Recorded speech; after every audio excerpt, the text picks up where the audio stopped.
Xi Jinping, a biography, written by Zhong Wen. Chapter 6 South China Sea Hegemony and U.S. Rivalry. The ownership of the reefs islands in the South China Sea have historically been disputed by China and neighboring countries such as Vietnam, Malaysia, and the Philippines, but this has not affected navigation and peace. Deng Xiaoping proposed setting aside disputes and joint development, and this policy continued under Jiang Zemin and Hu Jintao. In 2012, Xi Jinping quickly extended his fist and changed Deng Xiaoping's policy of setting aside disputes and joint development. He brutally proposed that the South China Sea is my lifeline, core interests, and where sovereignty lies. In spite of the reactions of the neighboring countries, they have militarized and occupied the South China Sea, built artificial islands, airports, naval ports and missile bases on these artificial islands. This threatened the safety of the free shipping lanes in the South China Sea and caused strong reactions from the neighboring countries, such as Vietnam, Malaya, and the Philippines. In July 2016, the 5 arbitrators of the International Arbitration Tribunal unanimously ruled that China did not have the historical rights he claimed, after the Philippines filed the South China Sea arbitration case in 2013 accusing China of violating the UN Convention on the Law of the Sea. The arbitration also found that China's land reclamation had caused irreparable damage to the environment and demanded China to stop its activities in the South China Sea, but the Chinese government refused to accept the arbitration. Xi Jinping is spending tens of billions of dollars to build a military base in the South China Sea in order to control the international shipping lane connecting the Indian Ocean and the Pacific Ocean, the southernmost point of the South China Sea where this shipping lane must pass. Xi Jinping built a military base there in an attempt to control the maritime lifeline of Japan, South Korea and Taiwan, who have a large number of merchant ships passing through this essential shipping lane every day. This very important international shipping lane has been patrolled by the U.S. Navy since the 1940s to prevent pirate infestation and attacks. Xi Jinping is ambitious to choke the throat of this lifeline and has spent $50 to $100 billion or even more.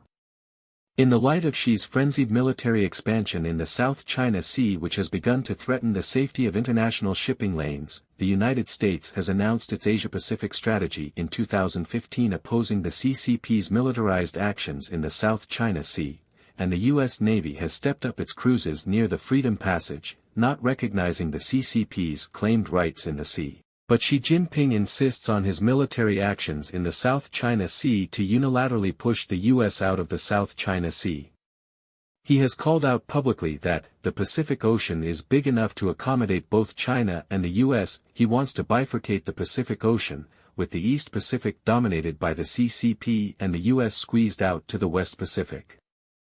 The Chinese Communist Party has built military bases on artificial islands in the South China Sea, threatening the safety of shipping lanes and threatening all countries.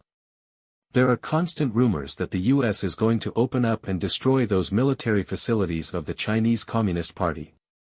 On June 1, 2018, Kenneth McKenzie, head of the U.S. Joint Chiefs of Staff, was asked by reporters, if the U.S. is going to destroy, blow apart, the Chinese Communist Party in the South China Sea, how much combat power does the United States have?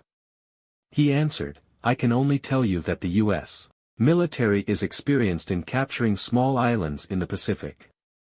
This shows that the U.S. military does not deny that it is ready to carry out the task of destroying those man-made islands. On July 13, 2020, U.S. Secretary of State Mike Pompeo has said that the Chinese Communist Party's claim to security in the South China Sea is illegitimate and has denied the unjustified claim that the South China Sea is an internal sea. On August 26, 2020, the United States blacklisted 24 Chinese companies and imposed visa restrictions on some of the companies' personnel for their involvement in military construction operations such as building artificial islands in the South China Sea. On March 16, 2021, the United States and Japan issued a joint statement reiterating their opposition to the CCP's illegal maritime activities in the South China Sea and reaffirming that the 2016 international arbitration ruling is final and legally binding on the parties. On April 17, 2021, following the U.S.-Japan summit meeting, the U.S. And Japan issued a joint statement reiterating their strong opposition to the CCP's illegal claims in violation of international law and that the US and Japan support and guarantee freedom of navigation and overflight in the South China Sea. Until today, the US military has not taken action to destroy or cripple the military facilities on the CCP's man-made islands. However, U.S. ships still enter the 12-mile maritime zone claimed by the Chinese Communist Party from time to time, not recognizing the Chinese Communist Party's maritime rights. The Chinese Communist Party is helpless in the face of the powerful U.S. Navy. The only way to keep up appearances is to issue official warnings and messages about the Chinese Communist Navy trailing surveillance. The standoff between the U.S. and China since 2013 continues in a stalemate. In May 2021, the United Kingdom announced that it would send a fleet of newly launched aircraft carriers to the Far East for a cruise to cheer the United States against the challenges of the Chinese Communist Party. The United States has joined Japan, Australia and India to confront the Chinese Communist Party, and the United Kingdom will join to strengthen its voice. Xi Jinping pulls out the punches to battle the U.S. In addition to the South China Sea, following the establishment of a naval base in Djibouti, East Africa, in 2017, a secret agreement was signed with Cambodia in 2019 to establish a naval base and military airfield in Cambodia.